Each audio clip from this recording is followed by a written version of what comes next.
मैं ज्योतिष पर विश्वास करता हूं, ज्योतिषियों पर नहीं। और ज्योतिष सही क्यों है और ज्योतिषी गलत क्यों? पूरे देश में पाखंड फैलाया हुआ है ज्योतिषियों ने, और इसकी वजह से हमारा ज्योतिष बदनाम हो रहा है। सिर्फ 10 मिनट आपने वीडियो को देखना है। सबसे पहले तो आपको बता दूं कि भारत में फ्रॉड का धंधा चलता है। आप सुनकर हैरान हो जाएंगे। ज्योतिष से कमाने वाले एस्ट्रोलॉजरों की कमाई बड़े बड़े बिजनेसमैन की कमाइयों से ज्यादा है।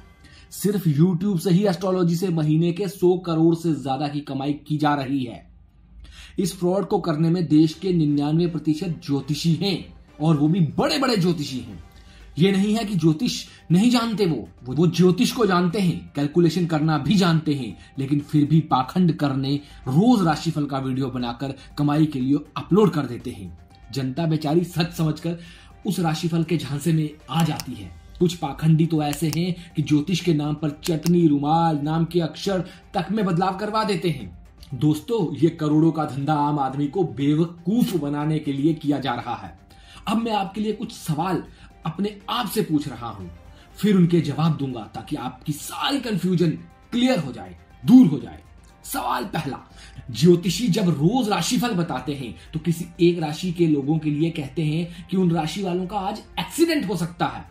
उस हिसाब से भारत की आबादी 125 करोड़ है, तो हर राशि के हिसाब से 10,40,000 लोगों का एक्सीडेंट हो जाना चाहिए। तो क्या ऐसा होता है? रोज 10,40,000 एक्सीडेंट होते हैं, लेकिन ऐसा नहीं होता। फिर से बता दूं, इन सवालों के साथ उत्तर आखिरी प्रश्न के बाद एक साथ दूंगा। अगला सवाल, राम रावण की राशि तो एक है, फिर एक हारा एक जीता कैसे? कृष्ण कंस की राशि भी एक थी, फिर कंस कैसे हार गया? राशि के हिसाब से तो दोनों को जीतना या दोनों को हारना था। गेम तो ड्रॉ होनी चाहिए थी। सवाल तीसरा, शेयर बाजार में पैसा लगाकर ज्योतिषी खुद करोड़ों क्यों नहीं कमा लेते?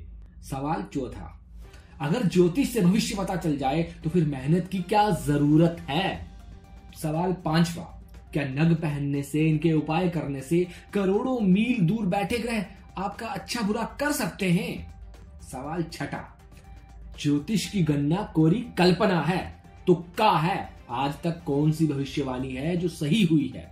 सवाल सातवां, कहते हैं रावण ने 9 ग्रहों को अपने बेड के साथ बांधा हुआ था। क्या कोई इतने बड़े ग्रहों को ऐसे बांध सकता है? क्या कोई अपनी चारपाई के साथ 9 ग्रहों को बांध सकता है? क्या बेवकूफ बातें करते हैं। अब पहले सवाल से शुरू करता हूं। दोस्तों, दरअसल रोज का राशिफल दुनिया का सबसे बड़ा फ्रॉड है। आपको देश के सभी ज्योतिषी बेवकूफ बनाते हैं राशिफल बताने के नाम पर, क्योंकि जिस चंद्रमा से रोज का राशिफल बताते हैं वो 2.25 दिन तक एक राशि में रहता है। इसका मतलब ये हुआ कि 2.25 दिन तक तो आपको राशि में कोई बदलाव हो ही नहीं सकता। तो ये कैसे हर दिन आपकी राशि में बदलाव दिखाकर रोज आ जाते हैं सुबह और रात को दूसरे दिन की राशि बताने के लिए, और कैसे ये अलग अलग बता देते हैं? और दूसरी बात दोस्तों, राशिफल करना ही गलत है, क्योंकि जन्म कुंडली में नवग्रहों की आयु होती है।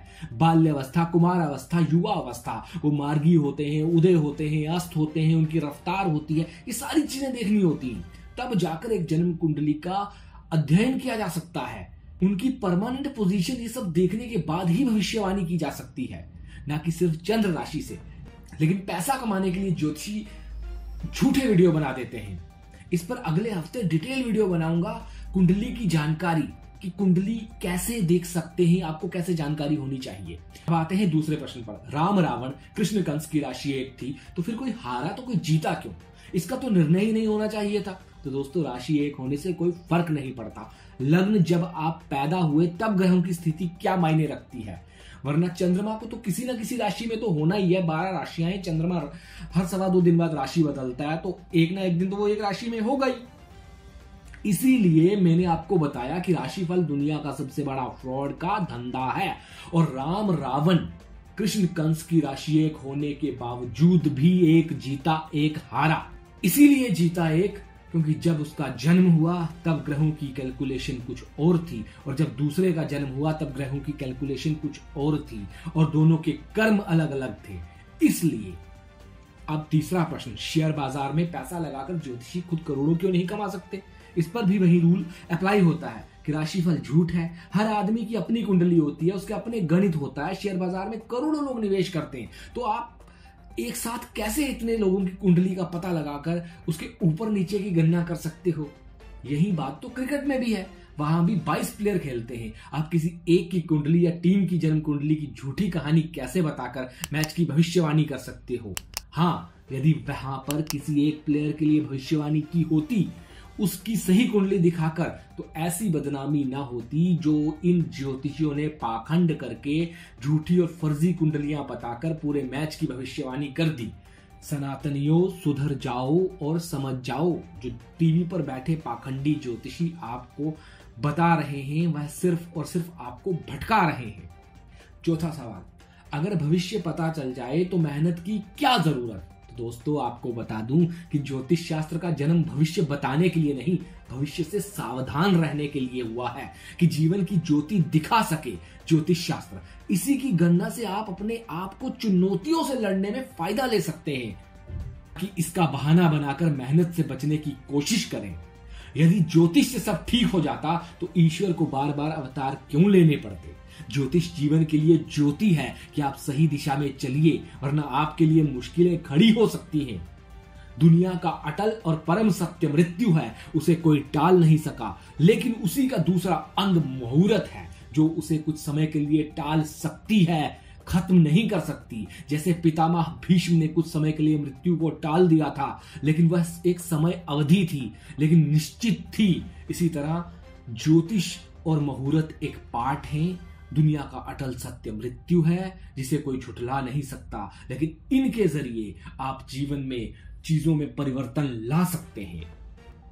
पांचवा सवाल, नग पहनने से करोड़ों मील दूर बैठे ग्रह आप पर क्या खाक असर करेंगे? तो दोस्तों, आपको बता दूं, करोड़ों मील दूर बैठे सूर्य और चंद्र को जब ग्रहण लगता है तो आपको नंगी आंखों से देखने से मना क्यों करते हैं वैज्ञानिक? क्यों कहते हैं कि आंख खराब हो जाएगी, रोशनी भी जा सकती है, सूर्य ग्रहण और चंद्र ग्रहण को डायरेक्ट मत देखिए? क्योंकि असर जमीन पर रहने वालों पर पड़ता है। तभी तो दूसरी बात, आपके अगर किसी से विचार मिलते हैं तो आप उसके साथ रहना पसंद करते हैं ना। अगर आपकी क्लास में एक व्यक्ति आप ही जैसे विचार रखता है तो आप उसके साथ बैठना पसंद करेंगे, उसको दोस्त बनाना पसंद करेंगे, उसके घर जाना पसंद करेंगे, उसको अपने घर बुलाना पसंद करेंगे।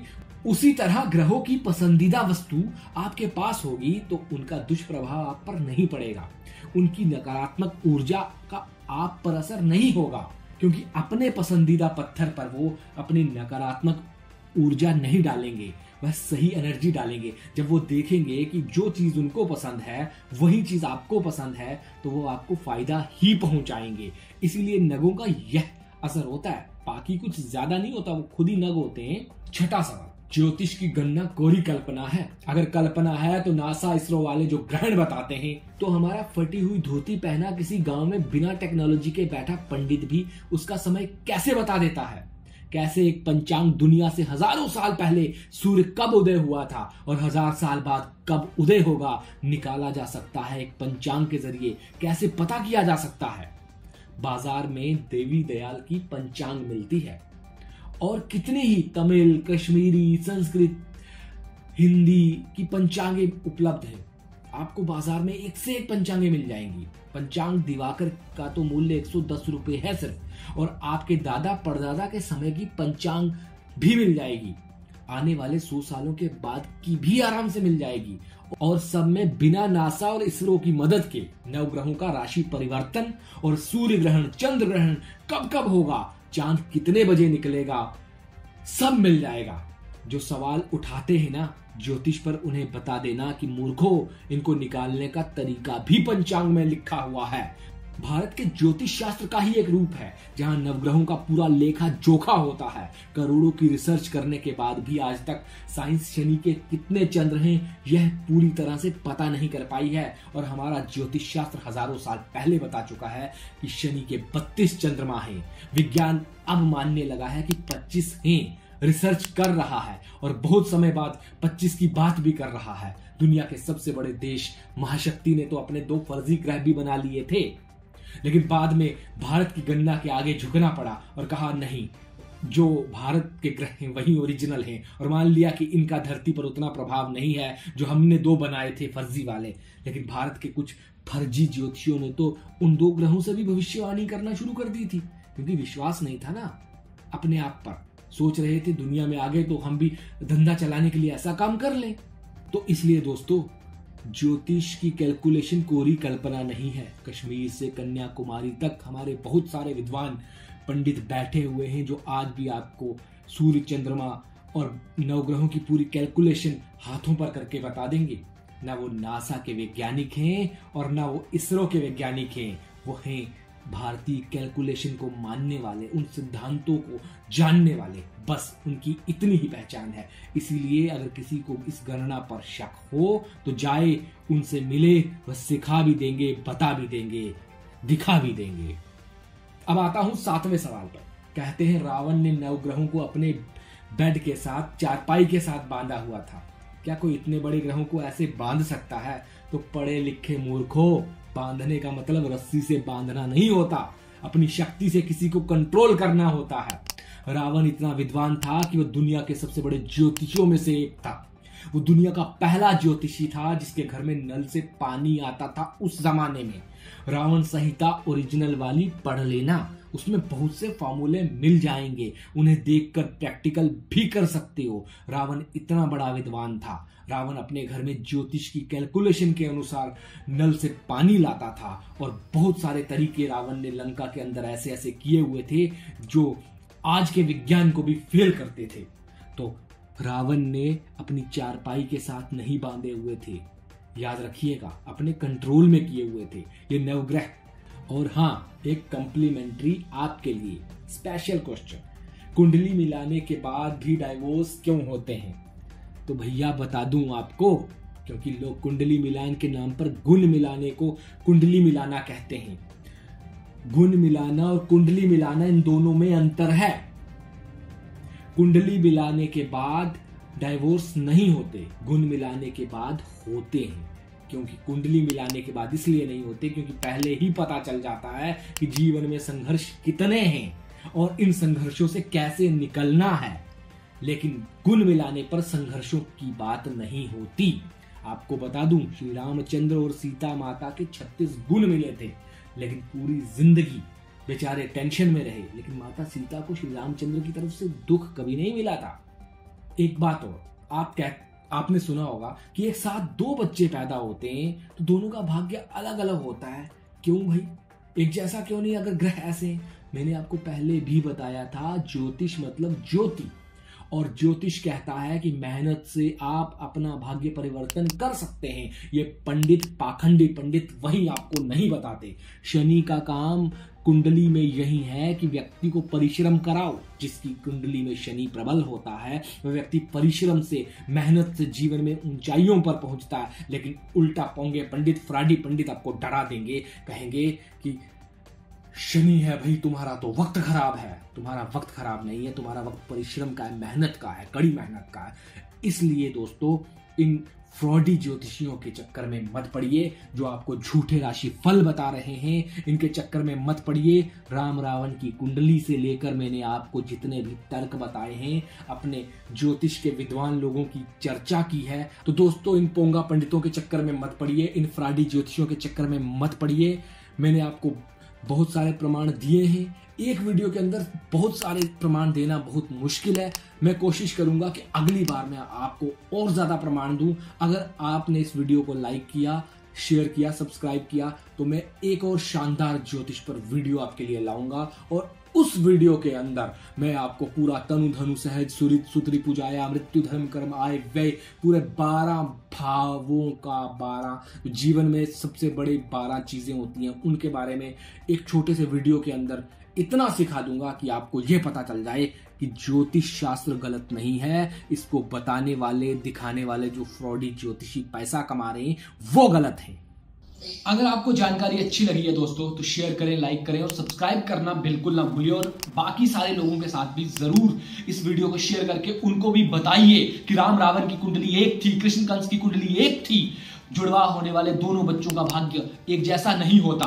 यही प्रमाण बताइए उनको कि जो आपको फैलाया जा रहा है, जो आपको दिखाया जा रहा है कि शेयर बाजार में ज्योतिषी खुद क्यों नहीं पैसा कमा लेते, इसीलिए पैसा नहीं कमा सकते क्योंकि शेयर बाजार में एक आदमी के ग्रह नहीं होते, वहां लाखों लोग होते हैं, लाखों इन्वेस्टर्स होते हैं। तो बताइए सारे प्रमाण। और मुंह बंद कर दीजिए उनका जो ज्योतिष पर आवाज उठाते हैं, जो ज्योतिष के खिलाफ आवाज उठाते हैं। ज्योतिष सही है और ज्योतिष सही रहेगा। ज्योतिष तो ज्योति है।